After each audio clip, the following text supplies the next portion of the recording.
C'est horrible. Regarde ça. Tu me vois sur cette photo? C'est moi, ça? C'est juste une tache noire. Sadia, en pèlerinage avec ses grands-parents en Arabie Saoudite, c'était il y a 11 ans. À l'époque, elle était encore une fille bien sage, nous confie-t-elle. Aujourd'hui, cette citoyenne britannique, avec des origines pakistanaises, est une athée convaincue. Ce qui l'a fait douter de l'islam, c'était les inégalités entre sexes inscrites dans la religion. Comme les vers du Coran, justifiant la violence conjugale contre les femmes.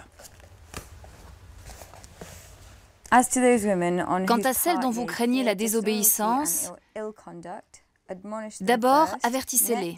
Ensuite, refusez de partager leurs couches. Enfin, frappez-les. Dans ce livre, je n'ai rien trouvé qui autorise une femme à se défendre quand son mari là-bas. Rien. La rupture définitive avec la religion vient juste après le pèlerinage en Arabie Saoudite. Ses parents veulent qu'elle épouse un homme choisi pour elle. Lors de notre premier rendez-vous, j'ai mis une mini-jupe, j'ai fumé et j'ai bu de l'alcool, intentionnellement. J'ai dit à ma mère que j'en avais fini avec les mensonges. Voilà comment je veux vivre, c'est ce que je suis. Une fois marié, il va finir par me battre parce qu'il croyait avoir épousé une brave fille musulmane.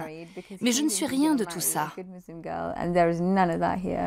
La rupture avec sa religion, un acte d'apostasie lourd de conséquences dans l'islam, était aussi une rupture avec sa communauté. Hier encore sœur, elle est devenue une étrangère. Pire, une criminelle aux yeux des prédicateurs radicaux.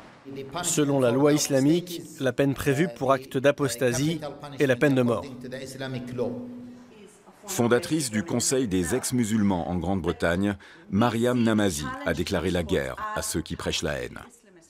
Ce soir-là, elle évoque le sujet avec des étudiants. Apostate née en Iran, elle parle des accusations d'islamophobie et des pressions à l'égard des ex-musulmans.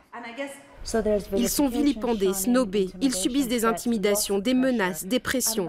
C'est pour cela que beaucoup d'ex-musulmans se cachent. Certains de nos membres portent toujours le voile, vont à la mosquée et disent à leurs familles et proches qu'ils sont toujours musulmans. En réalité, ils ne le sont plus, ils sont athées. Selon Mariam, ce mouvement gagne de l'ampleur. Par le biais des réseaux sociaux, il toucherait tout le monde musulman. Sadia a fait elle aussi le choix d'une rupture avec l'islam. Elle a choisi de décider elle-même de sa vie.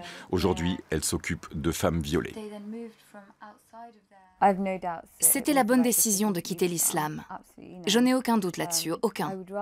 Je préfère encore être seule mais libre que de vivre dans cette communauté.